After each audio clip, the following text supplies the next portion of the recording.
Assalamualaikum warahmatullahi wabarakatuh. Kami dari Kabinet Ali Sastroa Midjoyo II ingin mempresentasikan hasil karya kami. Dan ini ada rekan-rekan saya. Perkenalkan, nama saya Abijak Heran Putra. Dan ini di samping saya ada Aji Abdaul, di sini Fedi, di sini Reva, dan ada Salawus Ratu Kasana.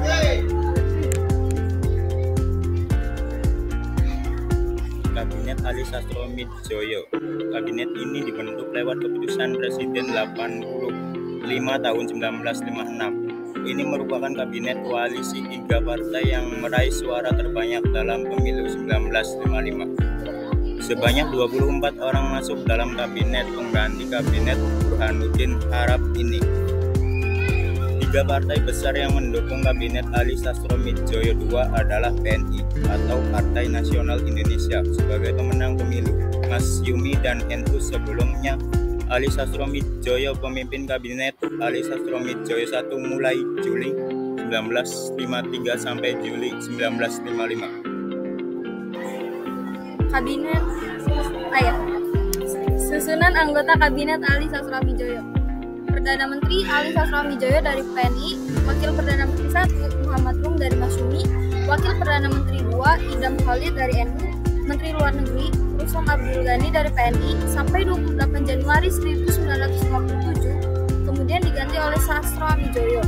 Menteri Dalam Negeri R. Sunarjo dari NU, Menteri Pertahanan Ali Sastroa Midjoyo dari PNI, Menteri Kehakiman Mujianti dari Masyumi, Menteri Penerangan Sudibyo dari PSI, Menteri Keuangan Yusuf Wibisono dari Masyumi, Menteri Perekonomian Burhanuddin dari NU, Menteri Pertanian Eni Karim dari PNI, Menteri Muda Perekonomian Efrem Tumbas dari Parkindo, Menteri Pertanian Eni Karim dari PNI, Menteri Muda Pertanian Syekh Marhaban dari PSI, Menteri Perhubungan Suhyar Teja Sukmana dari Masyumi, Menteri Muda Perhubungan Abe Derozari dari Partai Katolik.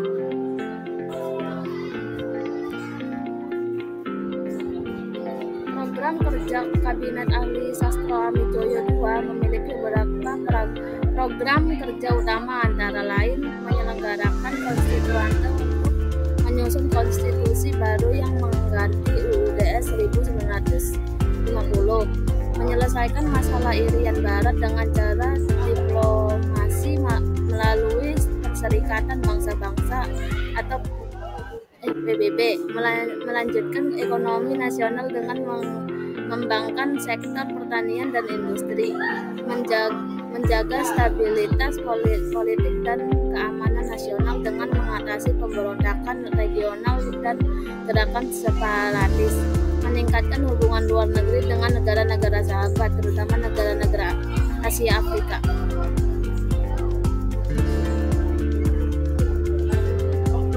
Jatuhnya Kabinet Ali Sastroa Midjoyo II mengalami berbagai tantangan dan krisis selama masa jabatannya.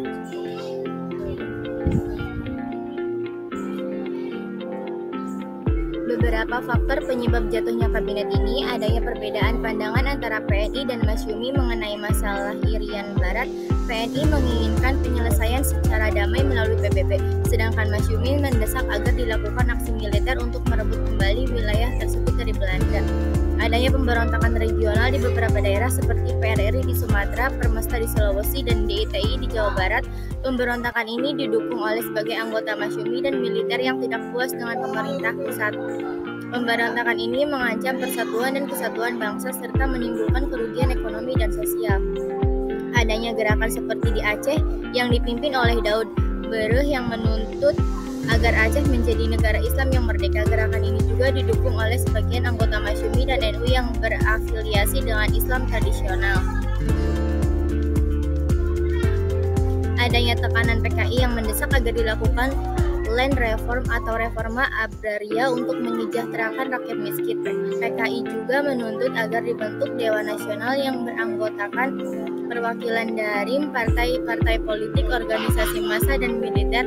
Dewan Nasional ini dimaksudkan untuk mengawasi dan mengendalikan kebijakan pemerintah. Adanya kritik dari Presiden Soekarno yang menilai bahwa kabinet ini tidak mampu menyelesaikan masalah-masalah yang dihadapi bangsa. Soekarno juga mengusulkan agar dibentuk pemerintah nasional yang melibatkan semua partai politik termasuk PKI.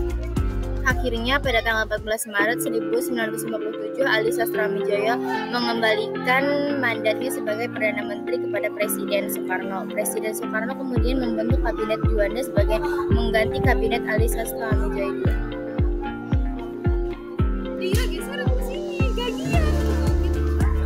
Sekian presentasi dari kami. Bila kurang jelas bisa Anda perjelas sendiri. Bila kurang menghibur maka dipersilakan hibur diri sendiri. Sekian dari kami. Wassalamualaikum warahmatullahi wabarakatuh.